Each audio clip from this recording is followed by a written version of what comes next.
한국의 2014년 그 출산율이 세계 224개국의 나라 가운데 219위로 거의 최하위에 머물렀습니다. 출산율이 낮다는 것은 곧 인구 감소로 이어지게 되죠. 그리고 노동 인구가 부족해지기 때문에 생산성이 둔화되고 그리고 소비가 위축되고 여러 가지 사회 문제를 야기시킵니다. 그리고 결국 국가 경쟁력에 치명적인 영향을 초래하게 됩니다. 이렇게 한국의 출산율이 저하된 원인은 예전과 다르게 이제 여성들이 사회에 진출을 더 활발하게 많이 하게 되고 또 결혼의 시기가 점점 늦어지게 되고 노산이 많아지게 되고 이런 여러 가지 사회적인 현상들이 있지만 그 중에서 가장 큰 비중을 차지하는 원인은 자녀 양육비에 대한 부담이 크기 때문이라고 하는 거예요. 하나를 낳을 때보다 둘을 낳고 셋을 낳으면 더 많은 부담이 주어지기 때문에 하나 낳아서 잘 기르자. 어떤 또 부모들은 아예 낳지 말자. 그래서 양육을 연애를 포기하거나 아니면 연애를 해도 결혼을 포기하거나 결혼을 해도 출산을 포기하는 이렇게 삼포 시대를 살고 있다라는 그런 표현을 쓰는 기사를 본 적이 있습니다. 아이를 낳으면 저절로 자라는 것이 아니라 부모가 부담해야 되는 그런 비용이 너무나 크다고 하는 것이죠. 특히 자녀 양육비 중에서 교육비 그리고 그 교육비 중에서도 사교육비가 차지하는 비율이 해마다 증가해서 이 가계 지출의 대부분을 차지하고 있다고 하는 거예요. 제가 한국에 있을 때 입시 사교육 바로 세우기 기독교 운동, 그것을 줄여서 입사기라고 하는데 그 입사기 발족식에 참석했던 적이 있었습니다. 그곳에서 처음에 세미나를 좀 잠깐 했었는데 어떤 교육 전문 강사가 입시 문제와 사교육 문제의 가장 큰 적은 옆집 아주머니다 이런 얘기를 하는 것을 들었습니다. 왜냐하면 입시에 관한 모든 정보를 전문가에서 듣는 것이 아니라 대부분 옆집 아줌마를 통해서 내가 아는 사람들을 통해서 듣기 때문에 그렇다는 거예요.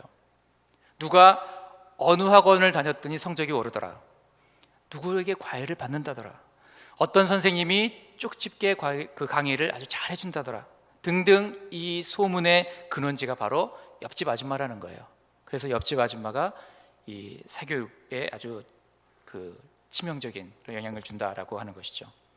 내 아이의 상태와 내 아이의 실력과 적성과는 상관없이 남의 집 아이가 한다는데 내 아이를 시키지 않으면 뭔가 불안한 거예요. 그래서 공부를 시키기도 하고 너도 나도 그 소문을 따라서 사교육에 열을 올리게 되더라고 하는 것이죠. 그러면서 그분이 하는 얘기가 학원가의 입시 컨설팅 그 전문가들에 의하면 학원에서 사교육을 받고 있는 아이들의 약 10% 정도만 학원비를 뽑아내고 효과를 어느 정도 보고 있지, 나머지 90%는 다른 사람들이 다니니까 안 다니면 내가 불안해서 그래서 학원을 다닌다거나 아니면 불안해하는 부모의 심리를 안심시키기 위해서 끌려다니면서 시간을 낭비하고 돈을 낭비하고 있다라는 이야기를 했습니다. 그래서 그 당시에 한국에 들어와 있던 어느 나라의 그 대사가 한 말인데요, 한국의 사교육의 문제는 교육의 문제가 아니라 인권의 문제다 라고까지 이렇게 이야기를 했습니다. 아이들을 새벽부터 밤늦게까지 끌고 다니면서 혹사를 시키는데 그것이 정말 아이들에게 도움이 되는 것이 아니라 부모가 불안하기 때문에 부모의 심리를 만족시켜주고 안정을 주기 위해서 아이를 고생시킨다는 거예요. 인권의 문제라고 표현을 했다는 것이죠. 여러분, 정말 우리 자녀에게 정말 따로 알맞는 그런 적성이 있고 하나님께서 주신 은사가 따로 있지만 그것보다는 다른 사람들과 비교하니까, 남의 그 자식들과 비교를 하다 보니까 남들 하는 것만큼 해야 할 것 같고 남들이 가는 학교 가야 될 것 같고 자기의 의사와 상관없이 남들과 비교해서 그 인생을 결정해버리는 경우를 비일비재하게 많이 보게 됩니다. 그러니까 이 문제가 어디서부터 시작됐는가? 내 아이와 다른 아이를 비교하면서부터 교육 문제가 시작되고 또 나아가서 출산의 그 문제까지 이르게 되었다라고 하는 그런 강의를 제가 들었습니다. 비교의식과 그리고 경쟁의식 때문에 점점 아이들은 이 사교육의 그 치열한 그 구렁텅이에서 고통을 받고 어린 시절을 다 그렇게 보내버리고 만드는 것이죠. 심리학자인 폴 호크에 의하면 현대인에게 우울증이 굉장히 많지 않습니까? 요즘에 이 현대인들이 우울증과 열등감에 시달리는 이유 중에 가장 큰 이유가 끊임없이 남과 비교하기 때문이라는 거예요. 그 사람 자체에 뭔가 문제가 있기 때문이 아니라 다른 사람과 비교했기 때문에, 비교하면서 오는 그런 열등감 때문에, 그런 패배의식 때문에 우울증이 오게 된다고 하는 것이죠. 비교를 하면서 잘못된 판단과 평가를 내리게 되고, 그리고 비교의식 때문에 내 자신을 잃어버리게 되는 거예요.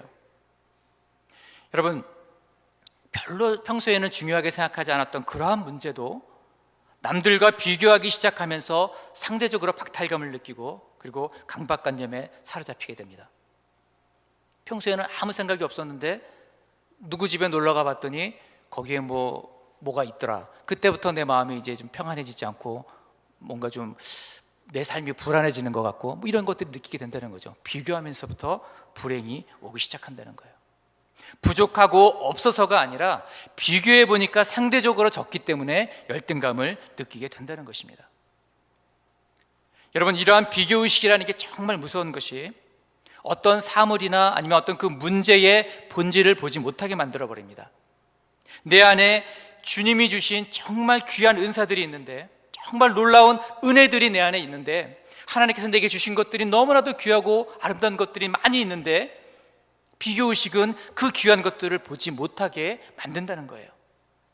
자꾸만 내 안에 있는 것이 아니라 내 안에 없는 것들, 다른 사람들보다 조금 덜 가진 것들, 그런 것에 마음이 빼앗기게 되고, 그런 것에 주목하게 되면서 시선을 빼앗기게 되면서 내 마음은 점점 불행해지기 시작한다는 것이죠. 여러분, 인류 최초의 살인도 바로 이 비교의식에서부터 시작이 됐습니다. 가인은 곡식의 첫 소산을 하나님께 드렸고, 그리고 아벨은 양의 첫 새끼를 하나님께 드렸습니다. 그런데 하나님께서 아벨의 제사를 받으시고 가인의 제사를 받지 않으시죠. 여러분, 그때 가인은 다른 데 눈을 돌릴 것이 아니라 내 자신을 바라봤어야 됐어요. 내 자신에 집중하면서 자신을 돌아보면서 하나님과 나 사이에 어떠한 문제가 있는 걸까? 내 잘못이 어디에 있었을까? 이런 것들, 왜 하나님께서 내 제사를 받지 않으셨을까? 그것을 돌아보고 거기에 마음을 두고 회개했어야 옳았습니다. 그런데 정말 바라봐야 될 하나님과 나 사이의 그 문제를 바라보는 것이 아니라 눈을 돌려서 아벨을 바라봤어요. 아벨을 봤더니 아벨이 드린 제사를 하나님께서 받으시는 거예요. 그래서 그 마음의 평화가 깨지기 시작했어요. 분노가 치밀어 오르고 살인으로 이어지게 되더라는 것이죠. 여러분, 오늘 본문에도 마찬가지예요. 비교의식 때문에 분노와 원망으로 은혜를 쏟아버리는 그런 사람들의 이야기가 등장하고 있습니다. 포도원의 주인이 포도를 추수하기 위해서 일꾼들이 필요했습니다. 이스라엘은 여름이 비가 오지 않는 건기고, 그리고 겨울이 비가 많이 내리는 우기입니다. 그래서 여름 동안 농사를 열심히 잘 짓고 이제 포도원에 그 포도를 따게 되는데, 건기 동안에 햇빛을 받아서 아주 당도가 높고 참 맛있는 질이 좋은 그런 포도를 우기가 되기 전에, 비가 오기 전에 그것을 따야만 합니다. 만약에 포도를 다 따기 전에 폭우가 내리기 시작한다면, 폭우가 쏟아진다면 이 포도 농사는 다 망치게 되는 거예요. 그 비가 내리기 전에 그것을 빨리 따지 않으면 1년 농사 다 망치게 된다는 것이죠. 그래서 짧은 기간 동안에 집중해서 포도를 따야 되는데 포도원에 지금 일손이 부족합니다. 그래서 이 이야기는 품꾼이 많이 필요했던 포도원 주인이 이 포도원에 들여보낼 품꾼을 얻기 위해서 이른 아침에 나갔다라는 그런 이야기로 시작되고 있습니다. 아마도 이 주인은 굉장히 부지런했던 그런 사람인 것 같습니다. 이 주인은 다른 사람들이 일어나기 전에 이른 아침 일찍부터 일할 일꾼을 찾아서 나섰습니다. 그리고 하루에 5차례에 걸쳐서 쉬지 않고 나가서 장터에서 놀고 있는 일꾼들을 불러 모았습니다. 2절에 보시면 이 포도원 주인과 품꾼들 사이에 고용 계약을 맺고 있죠. 그래서 그들의 하루 품삯을 한 데나리온으로 하자, 이렇게 계약을 하고 있습니다. 그리고 각각 이른 시간에 한 번 3시, 6시, 9시, 11시 이렇게 각각 다른 시간에 사람들을 데리고 옵니다. 이 사람들은 땡볕에서 무더위를 견디면서 일을 했습니다. 11시에 온 사람은 1시간을 일을 했고 9시에 온 사람은 3시간, 6시에 온 사람들은 6시간을 일을 했고 3시에 온 사람들은 9시간 일했습니다. 이른 새벽에 온 사람들은 거의 12시간 동안을 일을 해야 했습니다. 날이 저물게 되고 포도원 주인은 품꾼들을 다 불러 모았습니다. 그리고 품삯을 계수하기 시작합니다. 8절에 보니까 늦게 온 사람부터 시작해서 일찍 온 사람들 순서대로 쫙 줄을 세우고 가장 늦게 온 사람들부터 품삯을 주기 시작합니다. 그런데 가장 늦게 와서 겨우 1시간 일한 사람이 한 데나리온을 받는 거예요. 순간 이 모든 품꾼들이 기대에 차기 시작했습니다. 1시간 일한 사람이 한 데나리온 받았으니까 6시간 일한 사람은 6데나리온, 난 12시간 일했으니까 12데나리온을 받겠구나. 기대에 부풀어서 이렇게 막 기쁨에 기대에 가득 차게 되었습니다. 그런데 문제는 먼저 온 자나 나중 온 자나 똑같이 이 주인은 한 데나리온을 주었다는 거예요. 세상에 이렇게 불공평한 일이 있나? 사람들이 막 동요하기 시작했습니다. 주인을 원망하면서 세상에서 가장 나쁜 사람으로 치부하면서 욕을 해대기 시작했습니다. 아니, 자본주의 논리에도 경제 원칙에도 맞지 않고 천하의 인정머리 없는 사람이라는 거예요. 누가 봐도 지금 이들은 억울한 상황에 처해 있습니다. 만약 그 당시에 노조가 있었다면, 변호사가 있었다면 아마 이 사람들이 변호사 고용해서 고소를 했을지도 몰라요. 너무너무 지금 억울한 그 노동에 있어서 불공평한 일들을 많이 겪고 있죠.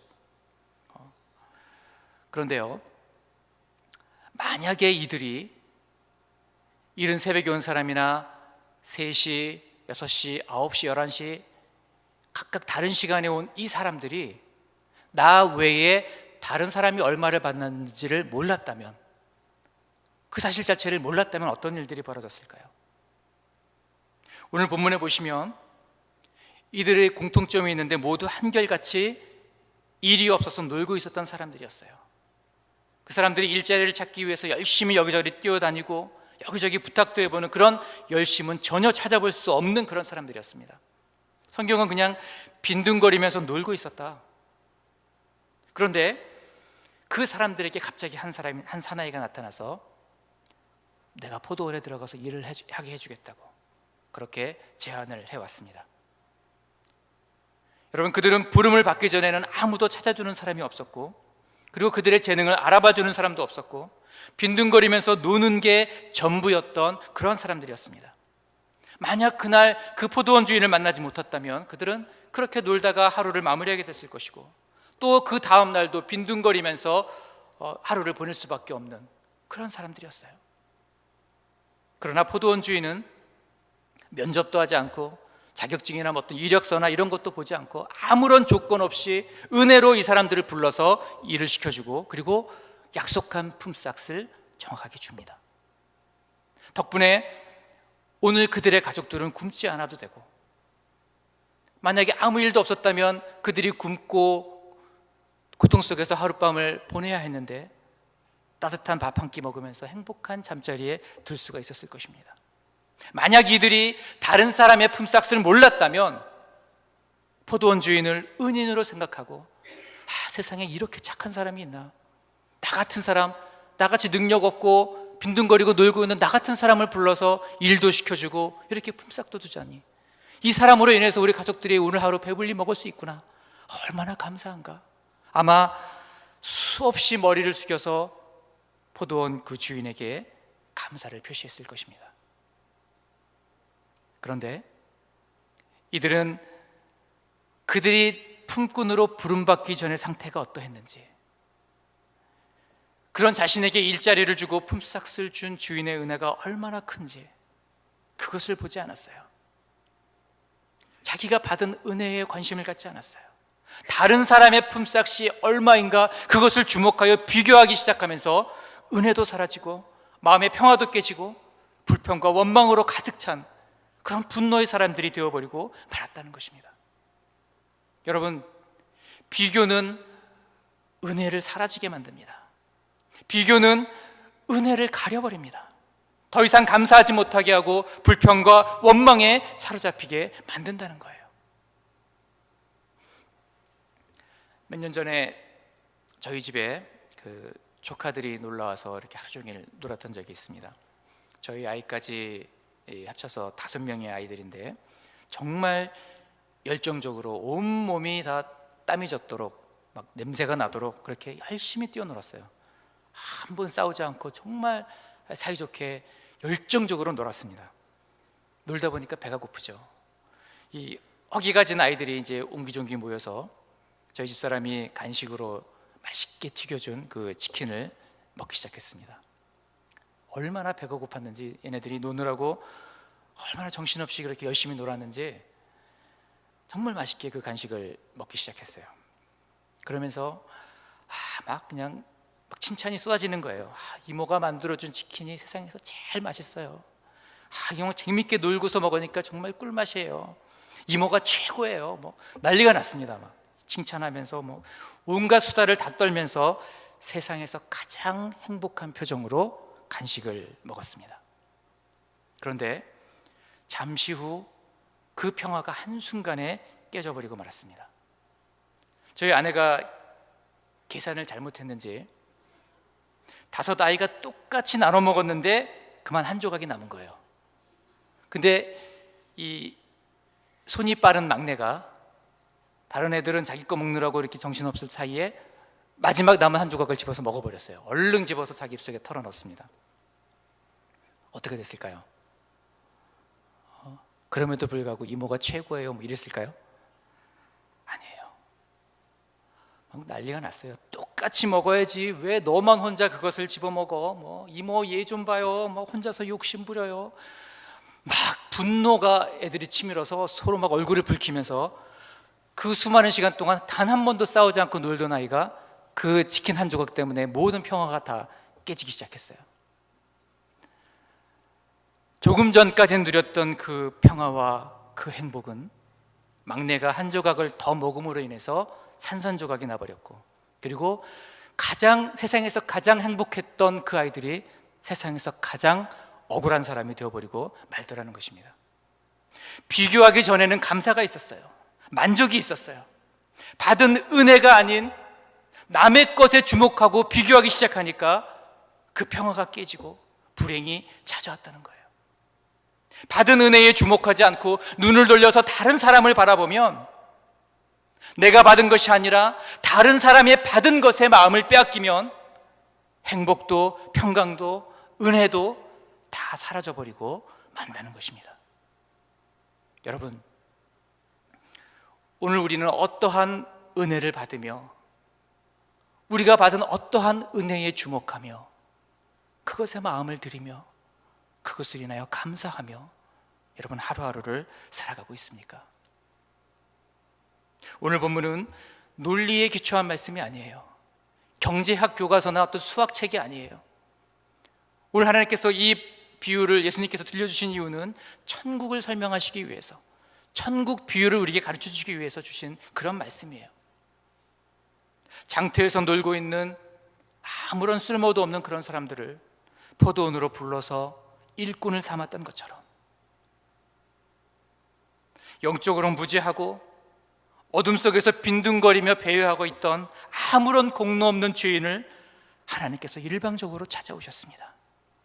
그리고 예수 그리스도를 십자가에서 내어주심으로 우리의 죄값을 대신 치르게 하시고 겨우 마지막 1시간도 채 일하지 못한 우리에게 구원이라고 하는 품삯을 아낌없이 지불해 주셨습니다.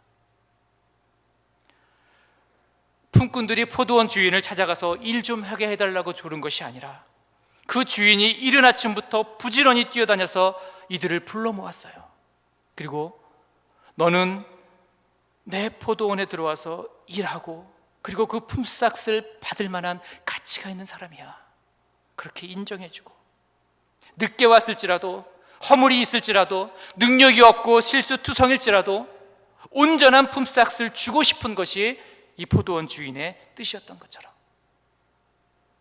내가 연약하고 자꾸 넘어지고, 그리고 이리저리 방황하다가 이제 겨우 주님 앞에 나왔을지라도, 과거에 내가 지은 죄가 주홍같이 붉을지라도, 그러나 내가 하나님 품 안에 있기만 하면, 하나님 품 안에 들어오기만 하면, 포도원으로 들어오기만 하면 온전한 복을 주고 싶은 것이 바로 하나님 아버지의 마음이라는 거예요. 오늘 이 비유는 그 마음을 설명해 주고 싶으셔서 이 비유를 우리에게 주시고 계신다는 것이죠. 여러분, 우리는 날마다 그러한 은혜를 받으며 살아가고 있습니다. 먹을 것, 마실 것, 입을 것 우리 주님이 채워주시고, 때를 따라서 돕는 은혜로 돌봐주시고, 광야 같은 이 임의 생활에서 위로자가 되어주시고, 피할 바위가 되어주시고, 아무에게도 얘기할 수 없는 고민을 내가 마음껏 털어놓고 부르짖어도 다 들어주시고, 다 받아주시고, 다 용납해주시고, 우리의 보호자가 되어주시는 그 하나님. 여러분, 다른 것을 바라보는 것이 아니라, 다른 사람이 받은 은혜, 다른 사람이 받은 복, 그것 때문에 내 평강을 빼앗기는 것이 아니라 내게 주시는 이 하나님의 은혜, 그 하나님을 주목해서 바라보시기를 바랍니다. 여러분, 내게 주신 그 은혜를 생각하고 내게 주신 그 복을 세워서 그것에 주목해야 합니다. 놀라운 것은 주신 은혜의 그 감사하면 감사할수록, 하나님의 그 은혜에 감사함으로 더 하나님을 바라보면 바라볼수록 하나님께서 더 큰 은혜로 채워주신다는 거예요. 그것이 하나님의 방법이에요. 하나님의 법칙이에요. 그러나 남들과 비교하기 시작하면 그곳에는 평강이 없습니다. 남들과 비교하며, 그리고 환경의 마음을 빼앗기게 되고, 돌아가는 상황에 낙심하게 되고, 받은 것보다 없는 것에 주목하게 되면 우리는 여지없이 깊은 어둠 속으로 떨어져서 불행의 늪에 빠질 수밖에 없다는 것입니다. 그러나 주님을 바라보면, 내게 은혜 주시는 그 주님을 바라보면, 그 주님께만 주목해서 바라보면 다른 것이 보이지 않습니다. 상황이 보이지 않습니다. 환경이 나를 집어삼킬 수 없습니다. 왜냐하면 그것보다 더 크신 주님을 바라보기 때문에. 여러분, 베드로가 주님을 바라보지 않고 풍랑을 바라보는 순간 바다에 빠지게 되었습니다. 그러므로 우리는 주님만을 바라보고 내게 주신 그 은혜에 주목하고, 내가 받은 그 구원에 감사하고, 내게 주신 그 작은 것 하나하나, 그것에 감사하는 마음으로 나아가야 할 것입니다. 감사로 제사를 드리는 자가 나를 영화롭게 하나니 그의 행위를 옳게 하는 자에게 내가 하나님의 구원을 보이리라. 시편을 통해서 우리 하나님께서 말씀하십니다. 감사로 제사를 드리는 것, 감사함으로 하나님 앞에 나가는 것, 하나님이 주신 그 은혜에 감사할 줄 아는 것, 그것이 하나님을 영화롭게 한다고 말씀하세요.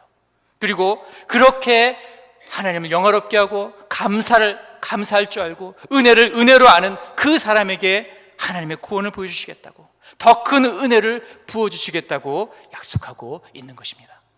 여러분, 이런 은혜가 저 여러분들에게 임하시기를 간절히 소원합니다. 여러분, 이 땅을 살아가면서 우리의 시선을 빼앗는 것들이 얼마나 많이 있습니까?